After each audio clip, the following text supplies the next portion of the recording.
Well, first of all, thank you, Alan. I've listened to Alan a number of times now. Do you got that clicker?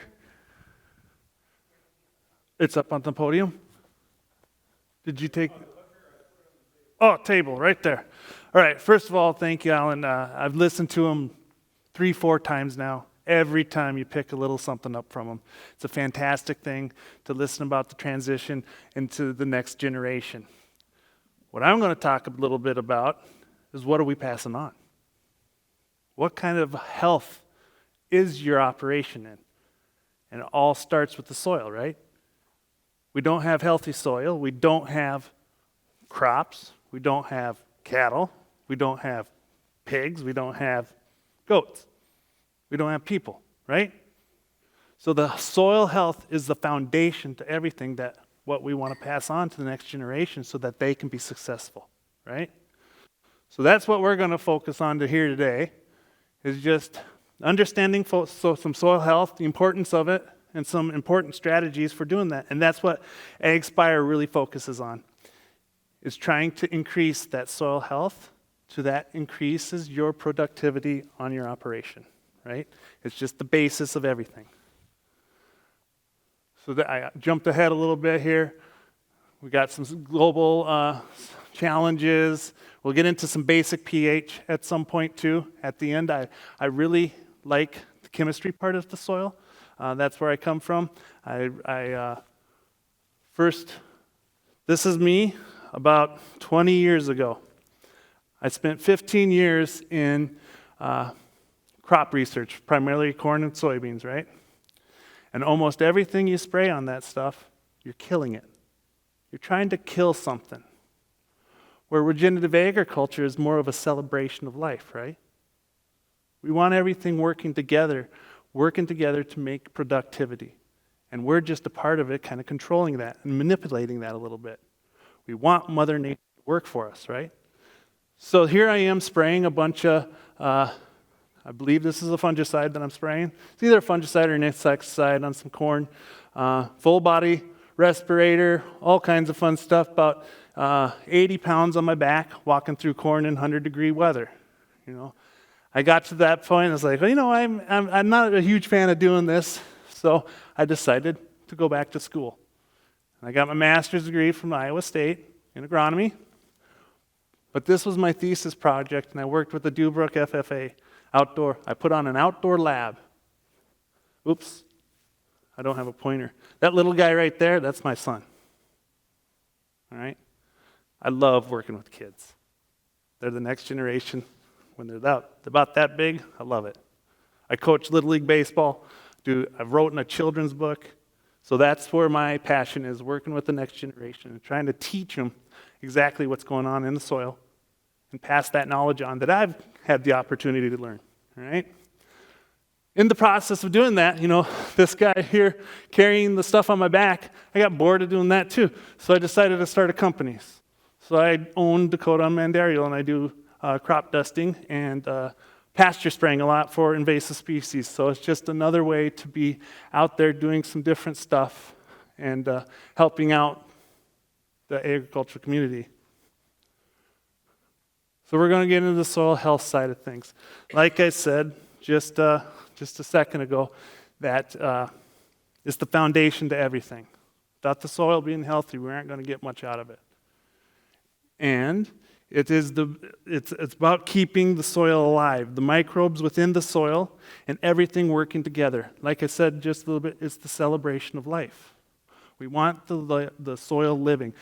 You always forget about your skin as being an organ, right? Your skin's an organ.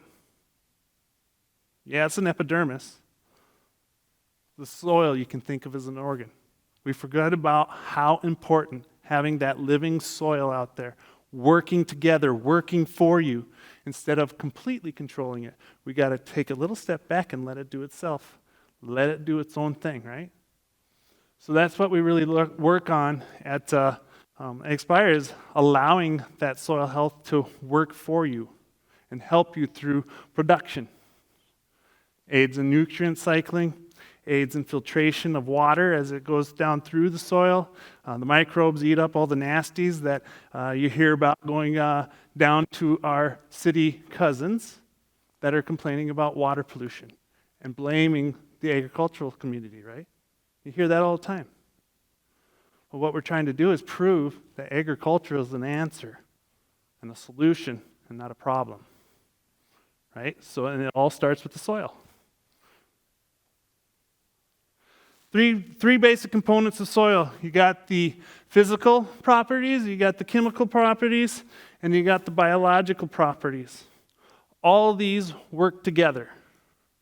It's a dynamic working together that takes place within your soil to make it as healthy as possible so that we're filtering out everything that goes in there, everything that we spray on there. We're allowing the plants to put all the nutrients that they're building back into the soil to feed those microbes. One of the biggest things that I just learned a few weeks ago at another conference is the exudates from a plant. 40% of the plant's production goes right back into the soil. All the sugars, everything goes into the soil to feed microbes that are in the soil. 40%. That's dang near half work going right back into the soil to try to keep what it knows, right? So that's how important it is to having all these components working together. These are some of the soil health indicators that we talk about. So you can't control or manipulate something if you don't know the baseline. You don't know where you're starting and you don't know where you're going. If you don't know where you start and where you're going, what's in the middle, right? How do you know how to control that? How do you know to where you're going and what your goals are? So these are the indicators that help us find what we need to do for each of the different kinds of soils, because everybody's soil is different. I can go from right over here and go right over there and have completely different soil, and you're going to be managing it a little different. And each operation has a different goal on what they're trying to do.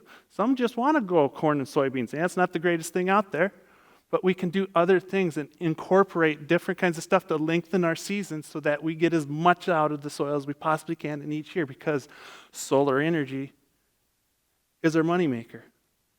As much solar energy that we can capture going into the soil, everything's working for us, right? The plant is the mechanism that catches that solar energy. It's building it. All that energy saved, we can use that in the future, right? We're building it, putting right back into our soil.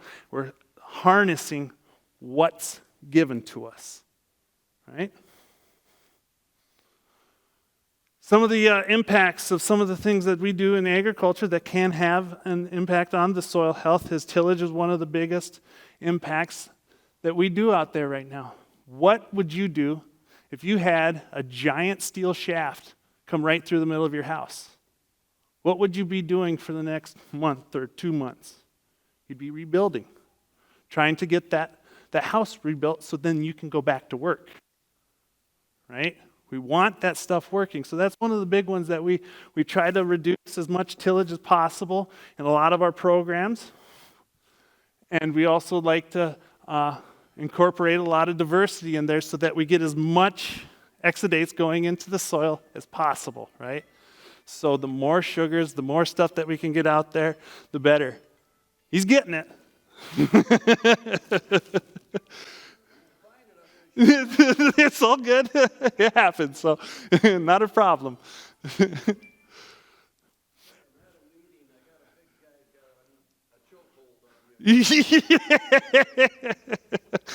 Big guy. Yeah, and that's, you know what? That's why I was the guy that was carrying around that damn 80-pound backpack all the time, too. He's like, give it to the big guy. He can walk out there with it. Yeah, okay. Got tired of doing that.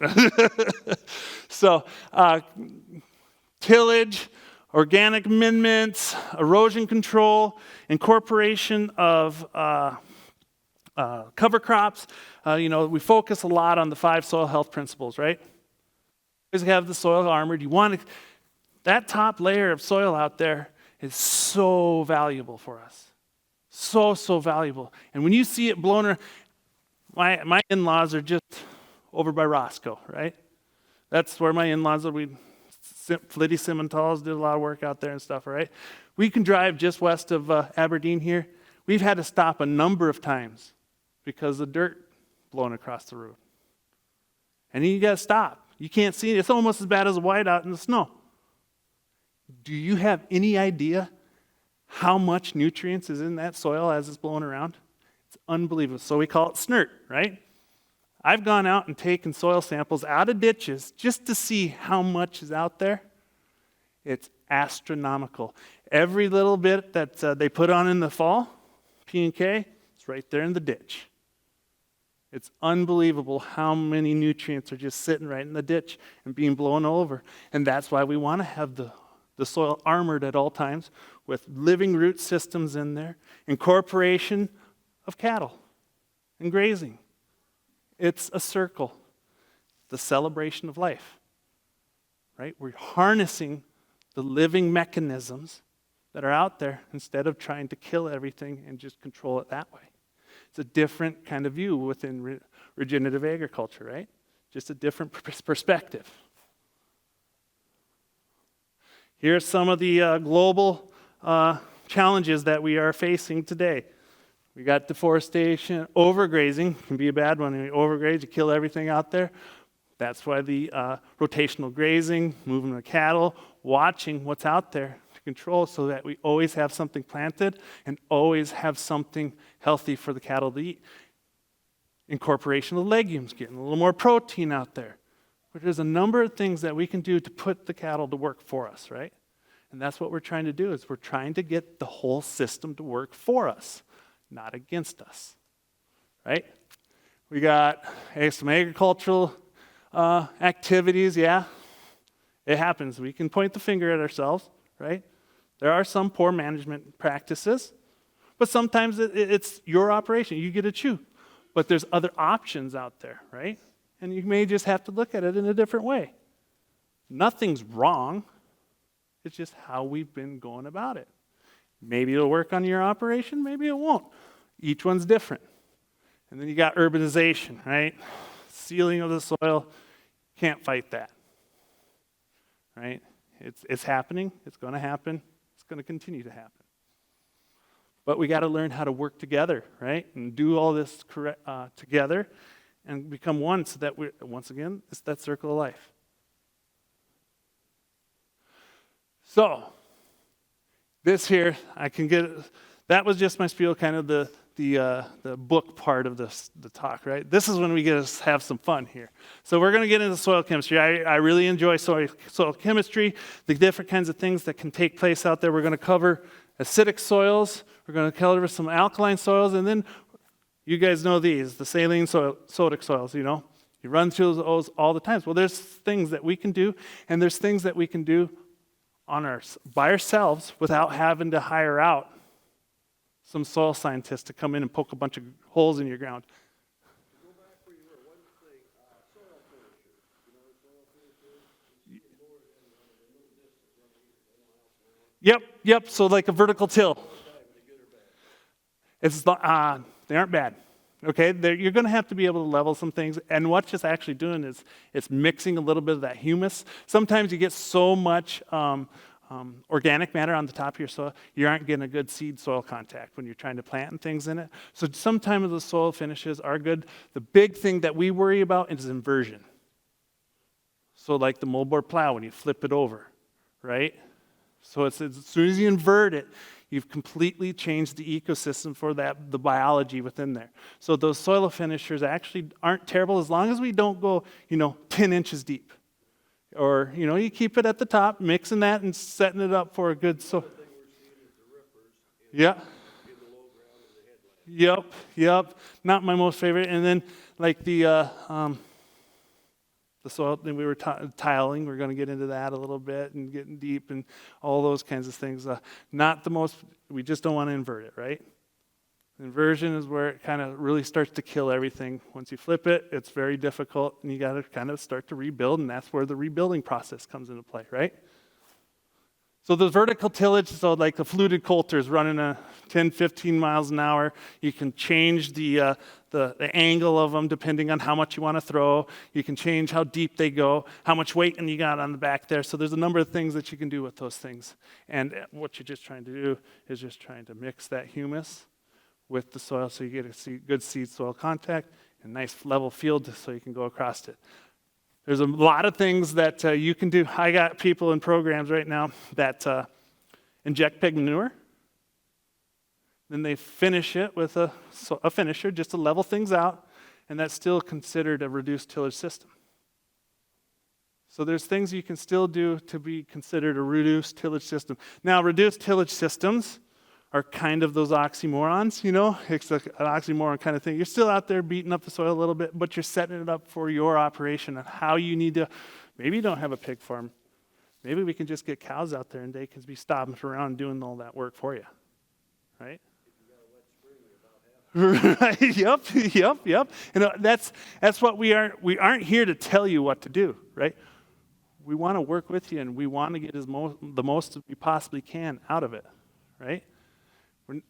If you try to tell someone what to do, that doesn't work. If you try to work with them and try to find different interventions, different kinds of things that you can do, present ideas and opportunities, it's a lot easier that way, right? Telling people doesn't work. All right, we're back to this picture off to the right here. So I got hired to come in with my drone to spray off this field. It was completely overrun, smooth brome. I went in with a hot rate of AMS, Roundup, and Plateau.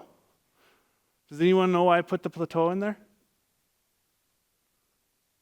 Smooth brome's starting to develop a resistance to Roundup.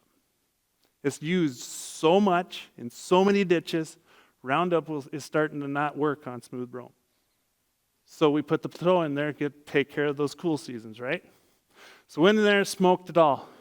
Came back, planted a highly diverse cover crop, native kind of mix, right? Not a cover crop, it was a native mix. Had about every species you could imagine going out there. This was in right around August. You guys remember the season this year in 25, it started cool.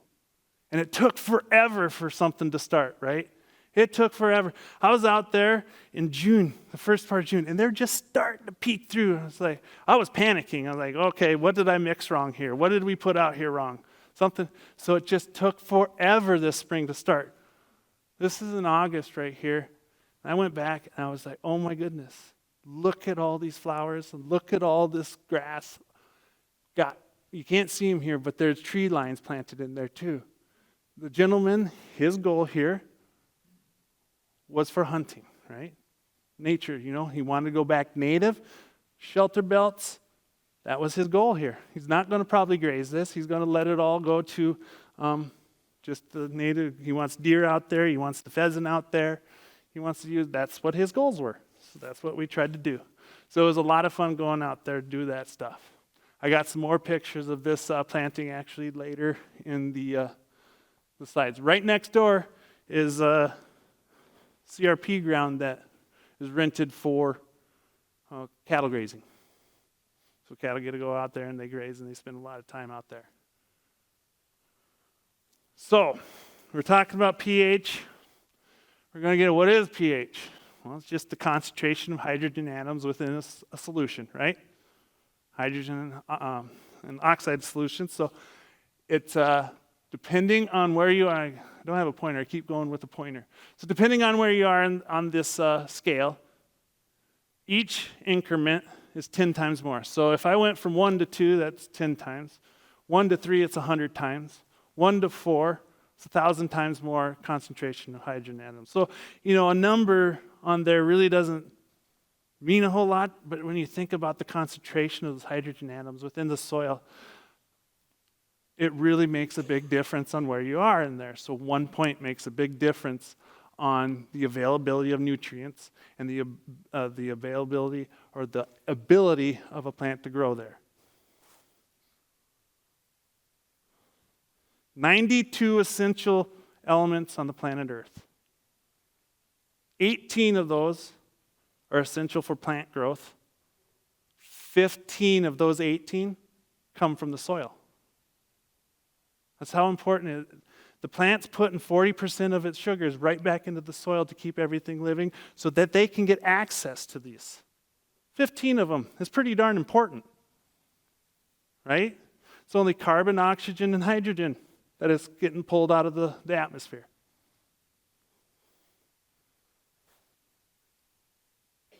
So this is how important the soil pH is for the availability of those nutrients. You look at fungus. Fungus is a really cool thing. It grows pretty much darn anywhere. Bacteria, nitrogen, potassium, sulfur, calcium, magnesium, phosphorus. Phosphorus. If you look here and you focus on the phosphorus, you go to about 5.5 up to about 7. We normally say about 6.3 is ideal. If you get your phosphorus in check, your pH for your phosphorus, everything else is going to fit right in there, right? So focusing on the phosphorus and the pH and keeping that between a 5.5 and ideally a 6.3 is what we really like. 6.3 is right in the sweet spot. Everything's going to be available to the plant, and it's going to be able to flow right up into the system, and they're going to be able to use it and have the healthiest plant out there. I listened to a gentleman talk about the PRIX numbers. If you have your pH and everything's flowing correctly, your Brix is going to be very high. And that's just the amount of sugar that a plant's making, right? It's just the number that gives us to tell you how much sugar was within the plant. What's the sugar? That's the product of photosynthesis. That's what we're looking for, right? The more sugar, the healthier a plant is, the more it's kicking out for you. So, amendments of soil pH alteration. Okay, like I said, I had a few more pictures from that planting. So I'm buttering you up a little bit before I flash the next screen here, all right? So we got some Maximilian sunflower, we got some blanket flower, we got wild bergamot, and we got purple coneflower. Anyone know what the natives use the purple coneflower for? Not quite an aspirin, but more of a numbing agent. Yep, so the root of that plant, you dig up the root and chew on that so it numb. So you're out there, check it out. I mean, my dad was he worked for the Soil Conservation Service, or the NRCS now, as a agricultural engineer. And he was the first one to ever shoved one of these roots in my mouth and said, chew on this, see what it's like. Yeah, it does a little bit, tastes like crap, it's dirty, but it does help. I wouldn't want to go get a tooth pulled or anything after chewing on it, but that's what they used it for. So just a medicinal use that's kind of cool that's out there. But this is where we're going. Neutralizing acidity with lime, right? Chemical equations there. I want you to focus on this one right here, the CO2, when it changes to water and CO2. This decomposition, distillation, the neutralization, the decomposition, and then you got the finals where it's all water and it's soluble aluminum hydroxides. But I want you to make sure to focus on this CO2 because we're going to talk about that CO2 here in a little bit and things that we can do at home without anybody else's help. So not all lime is created equal, and the CCE is actually a percentage of pure lime, right? Pure calcium carbonate. Calcium carbonate is going to be 100%. Anything else? So it's based off of that 100% calcium carbonate. So 80 to 100, each different kind has a different kind of ability. The quick lime, burnt lime, you see 150 to 180% of calcium carbonate. So each one has its own capabilities, but it's very important on the size that particle is, on how it reacts with the soil and how it attaches to the clay molecules and absorbs the hydrogen ions, right? So having a smaller size is much easier. Like I was talking about before, tillage is a big one that we try to avoid a lot, right? Well, how are we going to get the lime into the ground without tillage? Well, there's a gentleman Chris Augustine from North Dakota State University did his doctorate on this. And what they did, this image here, is actually showing that in a single year, if you have adequate moisture, adequate rainfall, which we do in eastern South Dakota, most of South Dakota, you start to get up there in North Dakota, it starts to reduce a little bit. But this data is from North Dakota. That line is going to get down to that 4-inch level in 1 year with no tilling. So it's going to work in there. It takes some time, but it works itself down. Got enough moisture, it's going to get down in there. If you ever want to talk soil health, Chris is a good guy to talk to. He's very, very good. He's located out of the Dickinson Research Facility. So, what kind of plants can grow?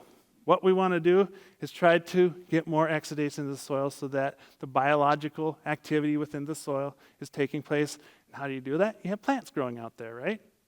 These are just some of the different kinds of grasses that we can plant into acidic soils to start to reclaim some of that and start to raise that pH. We want to raise that up a little, get a little closer to that 6.3. So these are some really good options for trying to help us do that. And once again, we're just using Mother Nature to do it.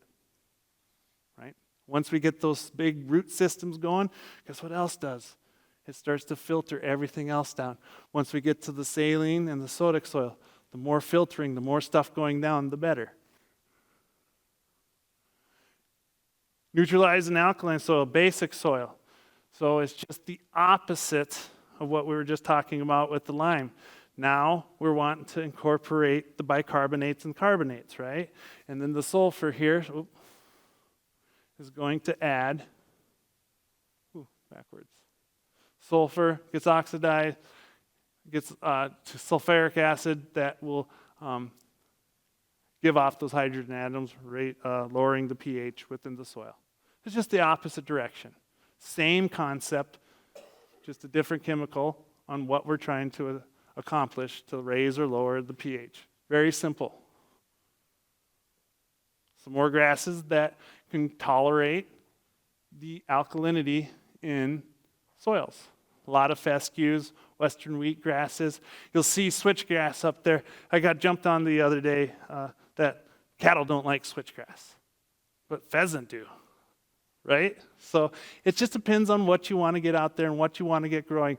Anything works. There's sometimes that a weed, if a weed's growing there, let the thing grow. It's that bad of the soil's in such poor condition that if you just get anything growing there, it's a plus, right? So this is where we're going to get into the soil. Sodic soil and saline soils. So a saline soil is fairly simple. I want my pointer here. I want the light. But so we want to focus on the pH and EC here. So electric conductivity within a saline, saline sodic, and a sodic soil, right? Those are two things that we can easily measure by ourselves so that we can get an idea of what's going on out there without having someone else come in or paying for someone else to come in to tell us what we could figure out on our own. I'm a big fan of doing things on my own, right? If I can do it on my own, I got control over that. I'm going to figure it out myself, and then I know when the soil scientists come, I got something to talk about with them, right? I know where I'm at. I know what I want to go to. So there's little things that we can do. We'll get into there, but pH and EC are easy ways to figure out kind of where you are on this scale. And I'm talking about a scale, saline to saline sodic to sodic soil. Bad, worse, bad. Sodics are tough, right? Barely anything grows there. So a saline reclamation, pretty simple. We just have to drain the soil with good water. We got to get, because the salt is already in solution, all we got to do is drain it out, right? If we can get it to drain down, get below the root system, we're set. It's kind of tougher here in South Dakota because of glaciers and how things were disposed or deposited over time. that layer is going to be coming up and down all the time. Salt's going to be coming up. You're going to always try to get it to go down. It's going to come up. It's going to try to go down. Best way to do it is have something growing there, right? I was at a conference just recently. I thought there was a doctor there saying, "Oh, it's all the fertilizer that you put. It's all salt coming from the fertilizers." Well, there's another guy who's like, "Oh, it's not all the salt. It's just the soil." And how it's like Forrest Gump says, maybe it's both, right? Maybe it's a little bit of both. So what we got to do is get that salt down below the root zone, down below those roots, and let the Mother Nature and the microbes and everything work on it and drain it, and off she goes. Pretty easy. Why is there a salt spot when there is, and you can be 10 feet away and it's pretty good soil? It's how the soil was deposited, and most likely it's a little lower, that spot, so it congregated, and those salt does not evaporate, right? So as that water evaporates quickly, that's where it's going to be pooled at, right? So just like I was going to get into, so those little spots in like a pasture and things, you can see that, and you can go out there by yourself and determine by yourself if it's saline, if it's sodic, if it's saline sodic, if it's got high pH, if it's got low pH. And that's the baseline where we can start from before we call in the guys that cost money and take a bunch of probes, or maybe we won't even need it, right? So that's what's happening there. And the lower spots, that salt layer is just closer to the surface, right? Okay. Not always. Okay. It's just the positive how that was deposited over time with the glaciers, and how the subsoil surface and what's underneath is layered in there. Yep. So you're always going to be kind of fighting it, right? So you're always trying to get it to go down. And it just depends on your soil type, your clay types, and all those fun things. Those are the beautiful variabilities in soil science, right? Not every story is the same. So here's another one. Here's a chemical mechanism of saline soda. So with the saline sodic soil, there's a two-step process, right? We have to dislodge that sodium ion away from the clay particles so that it attaches to the other substances in the soil so we can leach it out. The sodium's right there, so sodium sulfate right there. That Na2SO4. Leach out of the soil, and we got to get it going down and get it out of the soil just like in a saline soil, right? It's just a two-step process this time. We're adding gypsum in there to dislodge that sodium ion from the clay particle, get it into solution so that we can drain it out. It's just a two-step process there, right? And then we really like to utilize plants for doing this and opening up drainage systems. A lot of people can use tile to do this. Once you get it started to go down, you can flush it away with the tile. But there's been $1 million tile projects that have failed because there are deposits in there that are locking it in clay pans, things like that are keeping the soil above that tile system, and it's not going anywhere. You got to get that stuff to go down, and that's where the roots come in from your plants, right? We're utilizing Mother Nature to do it for us. Here's a sodic soil right here. You could almost feel the greasiness in that soil, can't you? And it's just the clay is locked together so tightly that it's keeping everything at the surface. And there's a electrical charge, a double layered electrical charge around a clay molecule when it gets to this point. So that stuff is locked tight. Some of the best ways to start to reclaim it is actually, another oxymoron, is to water it with salt water. That salt water can go in there and disrupt that electrical charge around that clay molecule and break some of the sodiums off to start to get them to leach. But we got to get something growing out there to break those up, because most of the time there is a layer of lime and gypsum underneath the soil. It's just all locked in layers in acidic soil. So flocculation is kind of like coagulation, just a little different. Once you get the salt in there, the sodium sucks together around the salt, making a bigger molecule which spreads things out. Once you start to spread it out, things can start to work then. You got to get that air moving through there and getting that thing drained. So that flocculation is very important. If you have a big rain event, though, you just water with some salt water and stuff, a big rain event, you're just going to go right back and have to start back over, though. We got to get something growing out there, right? So this is some of the fun stuff that, hey, Taylor, could you grab a couple of those things for me, please? So Taylor's going to grab it. I got some at-home tests that we can do to determine kind of where we are with stuff. You know, the good old jar test where we figure out if we got sand, silt, or clay in the soil, right? And how much of it. We got the drainage test. We just pour water into a hole, see how fast it drains time, right? And then we got some simple pH tests that I've thrown together. I got some acidic, I got some alkaline soils here, and we're going to show this is just a good old-fashioned 7th grade science project right here. Okay? It's nothing super special about it, but it's very simple things that we can utilize and harness for ourselves without having to pay somebody else, because they do this exact thing in a lab. The exact same thing. So that goes back to your little spot, right? You can go out to your little spot and poke some holes by yourself, get the 3 inches, and take it to your house and do these exact things to see if it works. So what I'm going to do here, hopefully, it was cold outside. So I got some acidic soil here, and I got sodium bicarbonate. What's sodium bicarbonate? Baking soda. At-home stuff that's just sitting in your kitchen, right? Here, I'm going to do it real quick here, just to show you a little bit of this. What we're doing, like I talked about just a little bit ago, was that CO2 is what we're focused on, right? What happens when a gas goes through a liquid?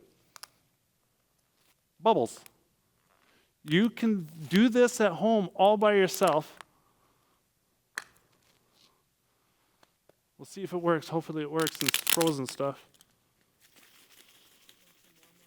Yeah, no, it's good. We'll see here. But what it should do,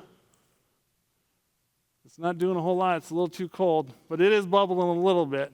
There it goes. It's a lot slower when it's cold, but you can see it rising. It's bubbling. Okay? That's your 7th grade volcano test right there. There it's coming. It's bubbling. You can keep track of that. If you do it the same way every time, and you mark this down, you write it down, you keep track of it, you can look at the velocity of these bubbles and see if you're going up or down, sideways. There's also the EC meters that you can buy online for $10. Go stick in the ground, do it for yourself right there. pH strips, lateral flow strips, really simple.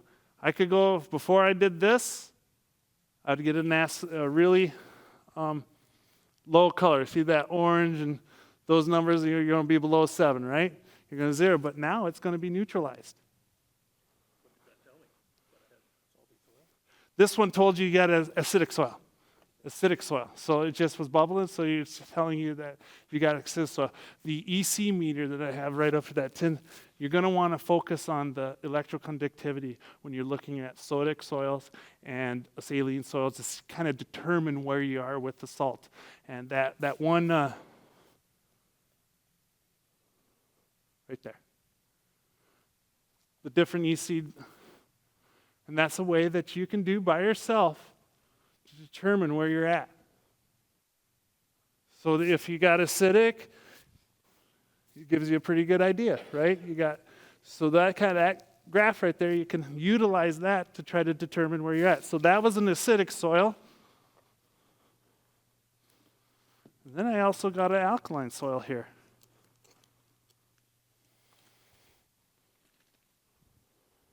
Same kind of thing, just going in the opposite direction.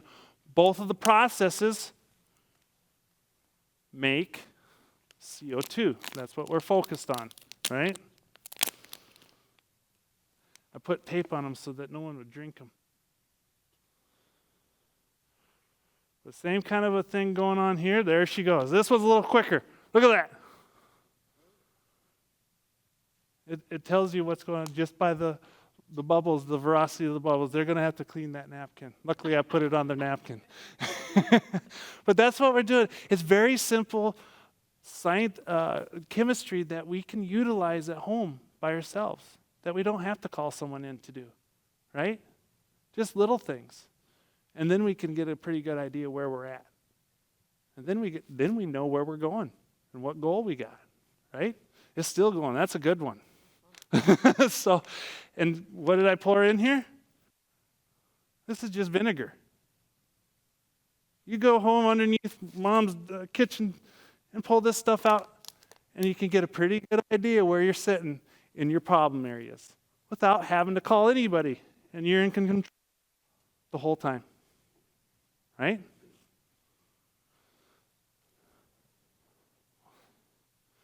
So that kind of wraps up my demonstration. These are the books that I really like. Like I said, I'm kind of a nerdy guy. One of the best books that I've ever read is The Nature and Properties of Soil. That Brady right there. Fantastic color images, excellent information. Really like those. Sure, yeah, I can get a handout for you. Yeah, I do have I made a handout of the different kinds of soil DIY soil tests, so we can do that. I can email it to you, whatever we want to do. But yeah, I can share that information. And yes, but these are very simple things that we can just do at home. So, like those books and stuff. But are any questions that you got for me? Any thoughts? Okay. Work with them on Yep. bad soils. Yep. I'll plant a spot that's saline or alkaline, Mhm. or whatever you want to call it. And then it just pushes the salt up the hill farther. Now I'll get what was raising a good crop, it pushes the salt up. Now I have 100, 150 feet along that grass that grows nothing again. Pushing up, huh? Really? And they never give me an answer. They say, oh, you just need to plant more CRP. Well, I'd have the whole field planted. Okay. Well, so And it upsets me. right. They give me an answer. Right, that's an interesting one. I'd have to do, before I guide you down a wrong path, I'd have to do a little bit. Time and time again. Really? Oh, yeah. That's fascinating. I'd have to do a little bit of research on that one to figure out what's going on. What, your soil types and all that kind of stuff? I'm sure they do. Yeah. Okay. Come out and sample it and do whatever you're going to do. So, Either mix the plant and, okay, yeah. I'd have to do, hey, Austin, where'd you go? We got another agronomist here. Maybe we can tap into. No, he's not in here right now. Going up the hill is opposite of what we're used to instead of going down, right? So that's a different one. So salt's going up a hill. Okay, that's fascinating. I'd have to do a little more research into that one to give you an honest. do what I think is right because Right. I'm really growing much of a crop, so I'll plant the grass, Mhm. whatever, and it just Pushes it up. lose more farmland because it pushes Okay. it up the hill. Not where this is. You're right. That's what I was wondering. Yeah. What is it close to, roads and such? Like what kind of roads? Not necessarily. Okay. I'm just wondering if there's outside influence. The going up is interesting. Most of the time it goes down, right? So that's okay. That'd be I'd love to go look at it. I tell you what, everybody in here has something to learn from everyone else, right? Each one of you has something I can learn from, and this sounds like something I can learn from. And I'd love to come look at it. I'd love to come out and take a look. But within our programs, we work with a lot of the NRCS and stuff, and do a lot of things like them, and do the conservation practices. And myself and Austin are actually TSPs for the NRCS, so technical service providers that can help to certify these practices within our programs in AgSpire. But that's something I'd love to learn about. And if I could, I'd come. And that's a neat thing about working with AgSpire. You get free agronomists and vets and stuff. We're not here to step on anybody else's toes. If you have your agronomist, if you have your own vet, we're not here to step on toes or try to butt heads, but we're just here to help and maybe present a different idea. So, but yeah, I'd love to come look at it if you want to, trade some. Like I said, I come up to my in-laws a lot. They're just right out here by Hosmer. So I'd be happy to come take a peek and just see if I can help out. So, but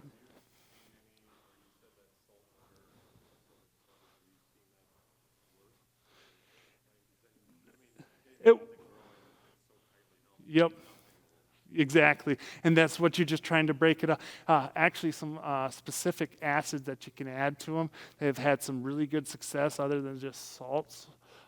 Going in there, there's specific kinds of acids that you can add into what you're trying to do is just break it up. And like that goes back to like, if you get a weed growing there, let that bad boy grow, right? And some of that too, I mean, I don't know, you just need to lower your, I've got native range that's Okay. never been touched that still has spots. Yep. And they don't grow. Yep. So, I mean, it's always going to be that. You just need to You're gonna, yep.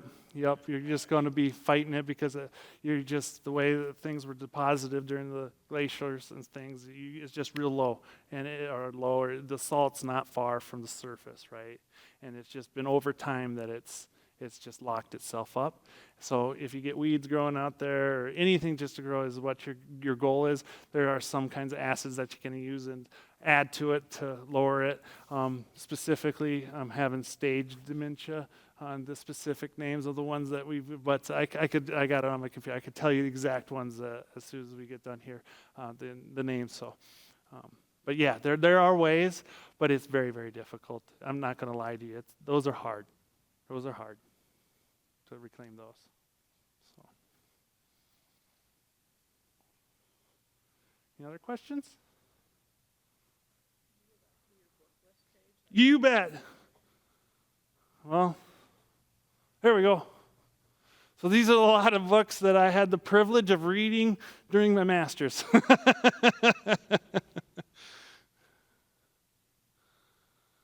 And there's some good ones, and there's a lot of people that are out there, extension agents, people that just want to help, agronomists. That's another nice thing about AgSpire. We're not going to push a product on you. We're not going to try to push a product. We're going to work with you. And we're going to try to find solutions with you and not try to sell you something, right? And that's one of the really neat things about working here with AgSpire. We get the opportunity to help without trying to sell you something. An unbiased agronomist, right? So, well, anyone else have any questions? If not, I think are we gonna eat or are we gonna pass it on to you guys? Yeah, so we're going to go ahead and talk a little bit about our programs. They're going to get lunch set up here in about 10, 15 minutes.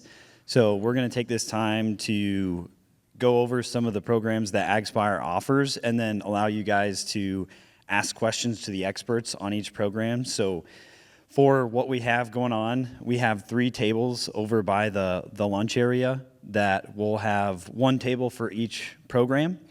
And within that, we'll have 1 folk from AgSpire that's going to be there that knows the ins and outs of the program, so you can ask all the questions that you have about the requirements, whether that be with contracting or with the seedings, et cetera, the practices that you can do, the requirements, et cetera. So we'll have those. I'll give you a quick overview. We can ask questions as a group, but I do encourage you guys to go over to those tables because each one of your operations is very different, and being able to ask those very specific questions one-on-one is super helpful. So while we do focus primarily on beef here at AgSpire and mostly the cow-calf operations, we have programs that range from specialty crops, from seedings, or for the folks that are really trying to dial in their herd health or reproductive protocols, we have programs for you guys. And we are based here out of Brookings, and then focus most of our programs in the northern Great Plains areas, and we're kind of developing programs all over. I will say, when it comes to the programs that we offer at AgSpire, it's all based on how we can assist you in achieving your goals. Derek said it really well, is we are not trying to sell products. We're not trying to sell you on a specific program, but we do feel like we give programs that allow you guys to do the things that you're really focused on your operation. So to look into some of the more specific programs, we've got Grass is Greener, Ranching for the Future, Covering America, and Grace to Gains, and they all focus on something a little bit different. Grass is Greener is very seedings focused, so if you're looking to do perennial or cover crops and you're doing a lot of that type of work, that's a really good opportunity to do some cost share. If you're familiar with Equip or CSP, it's going to be a very similar process. In doing that, we help build out those mixes, et cetera. And then we have our seeding incentive payments there. So $50 for cover crop, $120 for the pasture, $200 for range. And that goes along with a cattle premium as well. Really incentivizing seeding down perennials, seeding down annuals that you can graze and use as forage for your operations. That's what that program focuses on. The Ranching for the Future program is a lot more herd health, herd productivity focused. So where the Grass is Greener program is a little bit more low touch, really focused on the seedings. Ranching for the Future is a completely private program that is a whole farm focus. So just like Derek mentioned earlier, we're really focused on what are your goals for the operation and how can we mold this program to help you achieve those. For some people, it's working on their AI protocols. For some people, it is looking at their nutrition programs. And this isn't us trying to replace your vet or your nutritionist. You guys have a good team around you on helping with those things, but the way this is designed is for us to bring all of those people together and help you make those better decisions on the operation. And you get all the technical assistance for free. All of our programs are free. And then you also get some efficiency payments based off of the changes that you make for that program. The last one would be Covering America. I should have had Derek talk about this one before. He's your go-to man for Covering America. But this is a really cool one if you are interested in getting out of the corn and soybean game. I'm a Iowa boy, raised hogs and corn and soybeans, so it's tough for me to say that. But if you guys are looking to do something a little bit different and raise some specialty crops, I would highly encourage you to talk to Derek on all the different things. There's so many crops to choose from, and that comes with cover crop establishment as well, so you can get some grazing forages out of that as well. So again, we'll have signs on the tables. Feel free to go through and ask questions, and as soon as food's out, we can grab food and continue the conversation. Once we're done with lunch, myself and Christina will come up and talk more about calves, creating healthy calves, and I'll focus a little bit more on the forages, and Christina will go into some case studies about how folks have maybe done a few things to create a healthier calving environment and a better reproductive protocol. So really appreciate you guys being here. Feel free to ask questions as you got them. Any further